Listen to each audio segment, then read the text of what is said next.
कावळा हा आपल्या आजूबाजूला असणारा एक चतुर पक्षी आहे. जेव्हा त्याला काही अन्नधान्य दिसतं, तेव्हा तो एकटा कधीच खात नाही.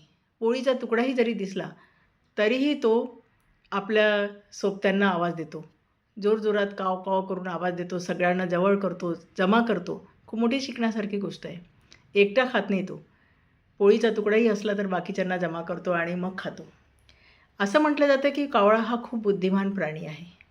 आताच्या सध्याच्या जे पक्ष्यांमध्ये सर्वात बुद्धिमान मानला गेला आहे. कित्येक कावळ्यांनी तर गवतानी, काड्यांनी घरं बनवणे सोडून दिली.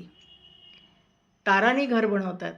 भंडारा जिल्ह्यामध्ये अशी मोठ्या-मोठ्या झाडांवर भरपूर घरे सापडली आहे, ज्यांचं वजन 2-2 किलो झालेलं आहे, लोखंडाची. बांधकामाच्या ठिकाणी जाऊन तिथला तार आणणे आणि तो चोचेने वाकवून त्याचं घरटं बनवणे, ही कावळ्यांनी सहज शिकलेली एक प्रक्रिया आहे. उत्क्रांत होऊन राहिले ते. काही वर्षानंतर 1 मजली 2 मजली घरंसुद्धा त्यांची राहू शकतात, असं मला वाटायला लागलं आहे. तर ह्या स्वीडन या देशाने या कावळ्यांचा खूप छान उपयोग करून घेतला आहे. स्वीडनमध्ये तिकडे सिगारेट जास्त पितात लोकं, तर सिगारेटची तोटकं लोकं इकडे-तिकडे टाकून देतात. काही लोकांनी त्या कावळ्या एक अशी मशीन तयार केली, की ज्यामध्ये ते सिगारेटची तोटकं जर टाकली, तर तिकडून कावळ्यांना खूप छानसं त्यांच्या खाण्यासाठी पदार्थ मिळतात. त्यांनी कावळ्यांच्या ग्रुपला एक ट्रेन केलं. ट्रेन केल्यानंतर ते असे स्किल्ड झाले, असे पारंगत झाले यामध्ये, की त्यांना माहिती झालं, की सिगारेटचं तुटकं उचलायचं आणि त्या ATM मशीनसारखी जी मशीन आहे, त्यामध्ये ते विशिष्ट ठिकाणी टाकायचं आणि जसं ते थोडकं आत गेलं, तसं त्यांच्यासाठी सुंदरसं, टेस्टी असं खाद्य बाहेर पडतं. आणि याप्रमाणे त्या स्वीडन या देशाने सहज उपलब्ध असणाऱ्या कावळा या पक्षाला असं काही ट्रेन केलं, की त्यांचे ते क्लीनिंग एजंट बनले. स्वच्छतेचं काम व्हायला लागलं.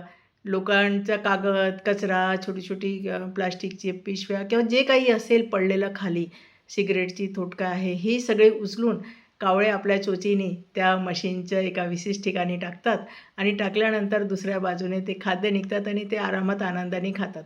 म्हणजे श्रम पण होतो आणि त्याचं त्यांना फळ पण मिळतं आणि त्यासोबत तिसरी गोष्ट अशी होते, की ते शहर स्वच्छ राहतं.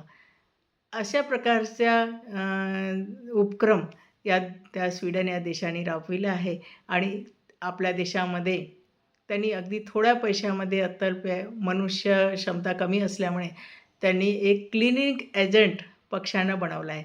आधी आपल्याला माहिती होते की कबुतरं पत्रव्यवहार करायची. पत्र एका देशातून एका ठिकाणाहून दुसऱ्या ठिकाणी न्यायची आणि तिथून उत्तरं देखील आणायची. त्यांच्या पायाला बांधून ते पत्राची गोळी, एक पुंगळी बांधायचे लोकं आणि ती पाठवायची आणि बरोबर त्या विशिष्ट ठिकाणी कबुतरं ती न्यायची.